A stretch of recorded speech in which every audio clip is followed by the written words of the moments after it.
Mana shu joy bitgandan keyin qanaqa ko'rinishga keladi? Shuni sizlarga hozir bittada ko'rsataman. Ikkinchi tomoni bor bu joyi, bir xil bitgan holatini hozir sizlarga ko'rsataman. Yo'qsa bitta like bosib, kommentariyaga mana shu ishimiz haqidagi fikringizni qoldirasizlar.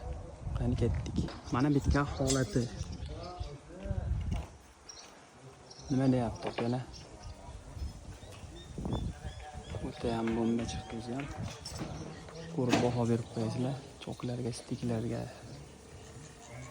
alkofon stillarga diplomat ishimizni qilib berdi. Mana bu joy o'rtasini ozgina o'zgartirish kerak. Mebelni tunkadan qiladigan, ya'ni tunka o'rtasi ham.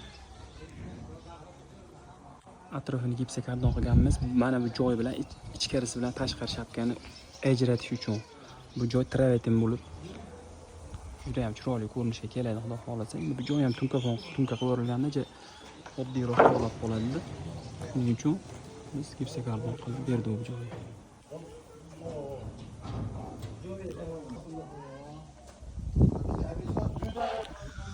Mana bu lesiga e'tibor berasizlar, bitta ham chiziq yo'q. Uloqsiz qilib mana bu joylarda chiziq bo'lishi kerak edi aslida choklarda. Mana bu karnizlarda bor. Iloji yo'q butun solish, lekin mana bu lesini butun solib berganman. Asli bu joyda ham bundan chiziq bo'lishi kerak edi. Mana shu joyi ham butun qilib solib, juda ham chiroyli chiqdi.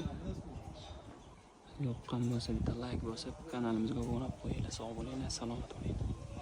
Xudo xolis kuzatishda davom etishinglar. Ikkita tomon ham bitgandan keyin hamma ma'lumotlar bilan chiroyli video obzor qilib e'tiboringizga havola etamiz. Xudo xolasa inshaalloh kuzatishda davom etinglar.